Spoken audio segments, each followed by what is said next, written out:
One India देख रहे हैं आप। मैं हूं आपके साथ आकांक्षा त्रिपाठी और अब बुलेटिन की शुरुआत करेंगे। सिद्धार्थनगर से सीएम योगी आदित्यनाथ ने संचारी रोग नियंत्रण अभियान का शुभारंभ कर दिया है। इस दौरान सीएम योगी आदित्यनाथ ने तमाम बातों को संबोधित लोगों किया है। आपको बता दें कि उन्होंने कहा कि सुरक्षा, सुशासन और गरीब कल्याण के लिए सरकार बनाने के लिए जनता का उन्होंने धन्यवाद दिया है। सुशासन के लिए उन्होंने जनता का धन्यवाद कहा है और इसके अलावा उन्होंने कहा कि रोग नियंत्रण पर हम लोगों को काम करना है और संचारी रोग अभियान की आज से शुरुआत हो गई है। सीएम योगी आदित्यनाथ ने इस दौरान प्रदेशवासियों को धन्यवाद दिया, आभार व्यक्त किया।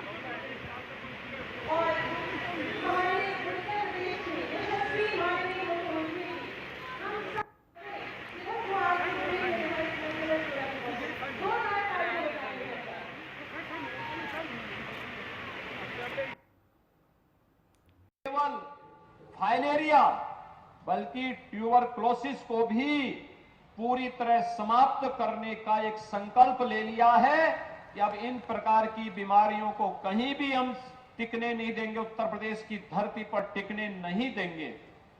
और जब स्वास्थ्य की बात होगी तो 5 वर्ष में सर्वाधिक मेडिकल कॉलेज बनाने का रिकॉर्ड भी उत्तर प्रदेश के अंदर है, उत्तर प्रदेश के पास है। हम लोगों ने तो श्री माधव प्रसाद त्रिपाठी जी की स्मृति में महात्मा बुद्ध की इस पावन धरा पर मेडिकल कॉलेज के निर्माण का कार्य भी अपना पूरा कर दिया और पहले सत्र के बच्चे यहां पर एडमिशन ले चुके हैं।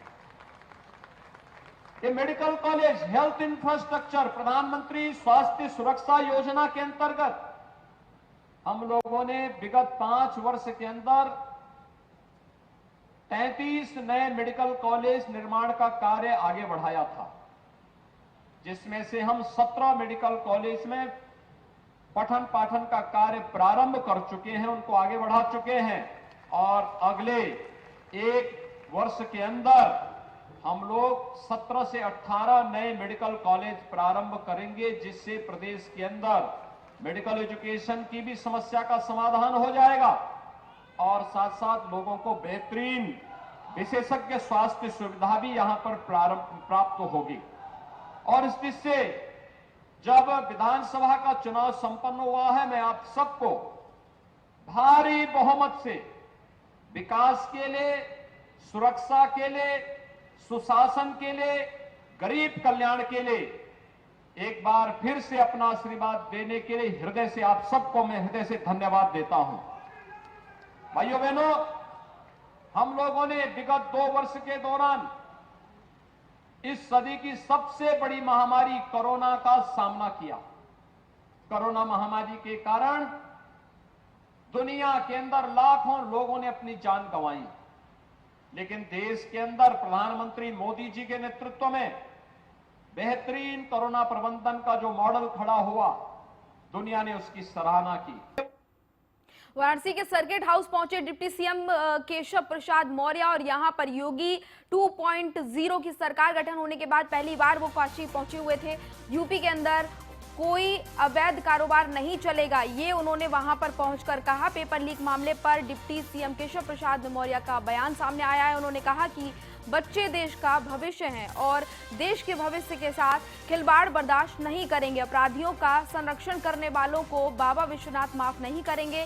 शिवपाल यादव के सीएम योगी से मिलने के सवाल पर डिप्टी सीएम ने चुप्पी साधी और इसके अलावा बाबा विश्वनाथ के दर्शन कर विकास की यात्रा शुरू करने के लिए काशी आया हूं, ये उन्होंने कहा। तो आपको बता दें कि पहली बार सरकार बनने के बाद यहां पर पहुंचे थे डिप्टी सीएम।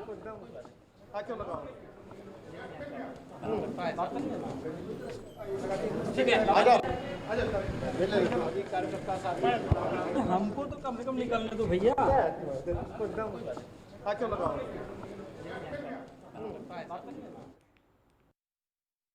से पहले तो आपको धन्यवाद, आप सबको भी बधाई है, आप सबको भी बहुत बहुत बधाई है। सौभाग्य है कि लखनऊ के बाद उत्तर प्रदेश में बाबा विश्वनाथ जी की नगरी में मैं दर्शन करके विकास की यात्रा शुरू करना चाहता था। आज उसके लिए ही आज यहाँ पर आना पड़ा है, आया हूँ। दूसरा, कल से नवरात्रि भी है, नया संवत्सर भी है। उसकी मैं आप सबके माध्यम से पूरे प्रदेशवासियों को, काशीवासियों को, प्रयागवासियों को, देशवासियों को सबको बहुत बहुत शुभकामना देता हूँ। हमारा लक्ष्य हमारे माननीय प्रधानमंत्री जी की मंशा गांव और गरीब का विकास है और उस विकास की यात्रा को तीव्र गति से आगे बढ़ाने का काम करें। देखिए, अवैध अब उत्तर प्रदेश में कुछ नहीं चलेगा। जिनको अभी ये समझ नहीं है वो समझ लें। और अवैध रूप से कोई कत्लखाना चलाएगा, अवैध रूप से कोई निर्माण कोई प्रकार का करेगा तो निश्चित तौर से उसके खिलाफ कार्रवाई होगी। वो कार्रवाई हो रही है और वो कार्रवाई जारी रहेगी। जो चलना है वो चलेगा। जिस प्रकार का अपराध करेंगे उस प्रकार की कार्रवाई होगी और वो कार्रवाई शुरू हो गई है। नहीं, आप तो मैं समझता हूँ दिखा रहे हैं लगातार क्या कार्रवाई हो रही। जो भी भारत के भविष्य के साथ, बच्चे मेरे देश के भविष्य हैं और भारत के भविष्य के साथ जो भी खिलवाड़ करेगा और उसका जो भी हिस्सा बनेगा उसके खिलाफ जितनी भी कठोर से कठोर कार्रवाई हो सकती है वो हो भी रही है और होगी भी। नहीं, बुलडोजर गरजाने की जहाँ जरूरत होगी बुलडोजर गरजेगा, जहाँ जेल भेजने की जरूरत होगी जेल भेजा जाएगा, जिनके ऊपर एनएसए लगाने की जरूरत होगी एनएसए लगाया जाएगा। लेकिन जो भी जिस प्रकार का अपराध करेगा उस अपराधी का संरक्षण करने के लिए बाबा विश्वनाथ भी उन्हें माफ नहीं करेंगे। डिप्टी सीएम ब्रजेश पाठक काकोरी पहुंचे। हिंदू नववर्ष और चैत्र नवरात्रि के कार्यक्रम में उन्होंने शिरकत की। ब्रजेश पाठक का कार्यकर्ताओं ने भव्य स्वागत किया और अभिनंदन भी किया। तो आपको बता दें कि डिप्टी सीएम ब्रजेश पाठक काकोरी पहुंचे थे और यहां पर कार्यकर्ताओं ने उनका भव्य स्वागत किया, अभिनंदन किया। कार्यकर्ताओं में खुशी की लहर उनको लेकर देखने को मिल रही थी। आपको बता दें कि वो नवरात्रि कार्यक्रम में और हिंदू नववर्ष कार्यक्रम में शिरकत करने के लिए पहुंचे थे और यहाँ पर जो कार्यकर्ता थे, उनके समर्थक थे, उनमें बहुत ज़्यादा खुशी उनके आने को लेकर देखने को मिली। सभी ने उनका जोरदार स्वागत किया, भव्य स्वागत उनका किया। अभिनंदन जो है कार्यकर्ताओं के द्वारा किया गया। आपको बता दें कि डिप्टी सीएम जो है वो काकोरी पहुंचे, जहां पर तमाम कार्यकर्ता बीजेपी के पहले से मौजूद थे और कार्यकर्ताओं में बेहद उत्साह उनको देखने को मिला है उनके पहुंचने पर।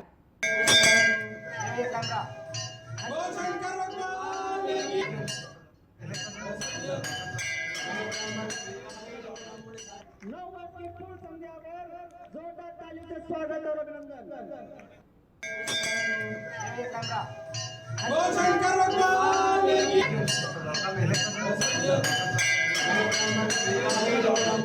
नववर्ष की पूर्व संध्या पर जोरदार ताली से स्वागत और अभिनंदन।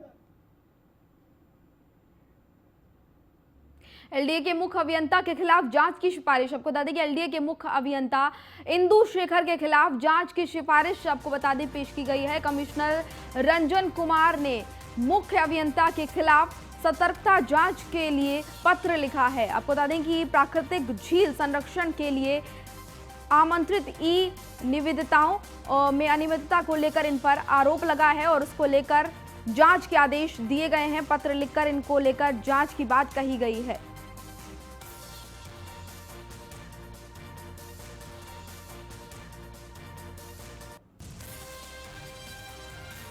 तो आपको बता दें कि लखनऊ के मुख्य अभियंता के खिलाफ जांच की सिफारिश जो है वो पेश की गई है। एलडीए के मुख्य अभियंता इंदु शेखर के खिलाफ जांच की सिफारिश पेश की गई है। कमिश्नर रंजन कुमार ने मुख्य अभियंता के खिलाफ सतर्कता जांच के लिए पत्र लिखा है। प्राकृतिक झील संरक्षण के आमंत्रित ई निविदाओं में अनियमितता का आरोप लगा है, इसको लेकर पत्र लिखा है। आपको बता दें कि प्राकृतिक झील संरक्षण के आमंत्रित ई निविदाओं के लिए अनियमितता के लिए आरोप इन पर लगा है और पत्र लिखा गया है जांच के लिए। बड़ी जानकारी आपको बता रहे हैं। कमिश्नर रंजन कुमार ने मुख्य अभियंता के खिलाफ सतर्कता जांच के लिए पत्र लिखा है।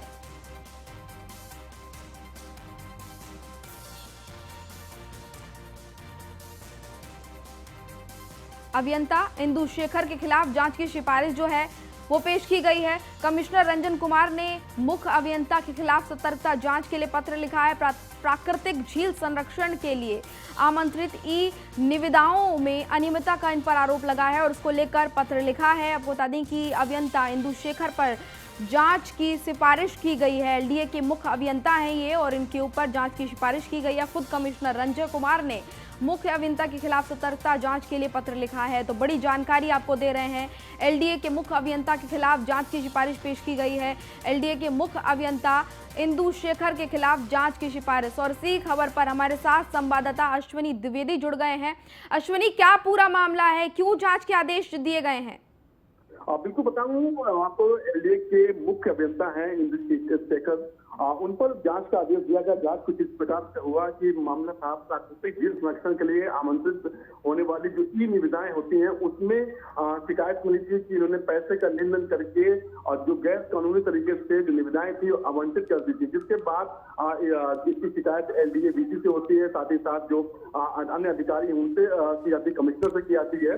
कमिश्नर के कहने पर एलडीए जो उपाध्यक्ष हैं, एलडीए बीसी हैं, उन्होंने इसकी जांच की और आरोप लगभग सही पाए गए, जिसके बाद जो रिपोर्ट थी वो कमिश्नर को सौंपी गई। कमिश्नर ने इसके बाद पूरी मामले का संज्ञान लिया, पूरी रिपोर्ट का आकलन किया और अब जो है सतर्कता विभाग है उसको जांच का आदेश दिया। निश्चित तौर पर एक बड़ी कार्रवाई माने अगर इंदु शेखर पर ऐसे कार्रवाई थी, क्योंकि इससे पहले भी देखा गया इंदु शेखर का नाम कई मामलों में उछला, कई शिकायतें उनके खिलाफ थी, चाहे वो आय से अधिक संपत्ति ऐसी शिकायतें हो या फिर जो टेंडर होते हैं उनमें लेन देन का मामला हो या फिर उनका पेमेंट मामला हो। निश्चित तौर पर शिकायतें हो रही थी, लेकिन कहीं ना कहीं एलडी के जो आला अधिकारी थे उनकी मिली भगत से कार्यक्रम चल रहा था। लेकिन इस बार जो एलडी बीसी है उन्होंने सख्ती दिखाते हुए जो जांच का उनको आदेश दिया गया था, बाकायदा जांच करके रिपोर्ट कमिश्नर को दी। कमिश्नर ने आगे की कार्रवाई के लिए पत्र लिखा है। जी अश्विनी, हम लोग देख रहे हैं लगातार कि योगी सरकार 2.0 बनने के बाद लगातार जो भ्रष्ट अधिकारी हैं और जिनके जो माफिया हैं, जो अपराधी हैं, सब पे लगातार चाबुक चल रहा है और अधिकारी जो हैं वो भी लगातार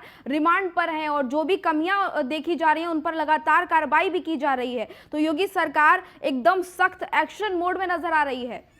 अब बिल्कुल मुख्यमंत्री योगी आदित्यनाथ का सख्त रवैया दो चाहे पिछली सरकार रही उसमें रहा, इस बार भी रहा। इस बार आते ही आते फॉर्म में दिखाई दी मुख्यमंत्री योगी आदित्यनाथ और दो बड़े अफसरों को निलंबित किया, चाहे वो गाजियाबाद के एसपी रहे हो या फिर सोनभद्र के डीएम रहे हो। लेकिन अगर उत्तर प्रदेश की राजधानी लखनऊ की बात करें, सबसे भ्रष्ट अगर यहाँ पर कोई विभाग है तो एलडीए विभाग है, जो तमाम बड़े बड़े दावे करता है, लेकिन उत्तर राजधानी में बड़ी बड़ी बिल्डिंगें खड़ी करने में चाहे वो एलडीए के इंजीनियर हो, चाहे जेई हो, चाहे एई हो, चाहे एक्सीएन हो, सबकी मिली भगत रहती है, जिसके बाद जो बड़ी संख्या में यहाँ पर बिल्डिंगें बनती हैं और उन्हीं पर बाद में सरकार को बुलडोजर चलाना पड़ रहा। निश्चित तौर पर मुख्यमंत्री को इसकी जांच करनी चाहिए कि आखिर बिल्डिंगें जो हैं अवैध तरीके से निर्माण कैसे होती है, किन की मिली भगत से निर्माण होता है। हालांकि देखने को मिल रहा है कि जो अवैध निर्माण है उन पर तो कार्रवाई होती है, लेकिन उनको संरक्षण देने वाले जो अधिकारी कर्मचारी है उन पर अभी तक कोई कार्रवाई नहीं है। पिछले अगर 5 सालों का रिकॉर्ड देखें तो इस तरह के अधिकारी पर अगर कार्रवाई होना शुरू हो जाए तो निश्चित तौर पर जो अवैध निर्माण इतनी सब चीजें हैं उत्तर प्रदेश राजधानी लखनऊ में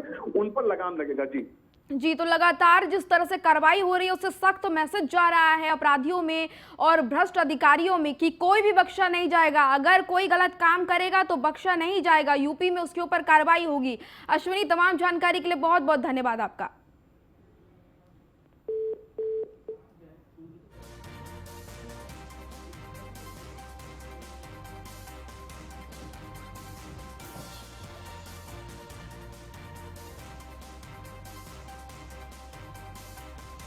आपको बता दें कि यूपी में जो सरकार है, जो प्रशासन है वो लगातार सख्त है। कमिश्नर रंजय कुमार ने मुख्य अभियंता जो है उनके खिलाफ जांच के आदेश दिए हैं और पत्र लिखकर जांच की बात उन्होंने कही है। उन पर तमाम आरोप अनियमितता को लेकर लगे हैं।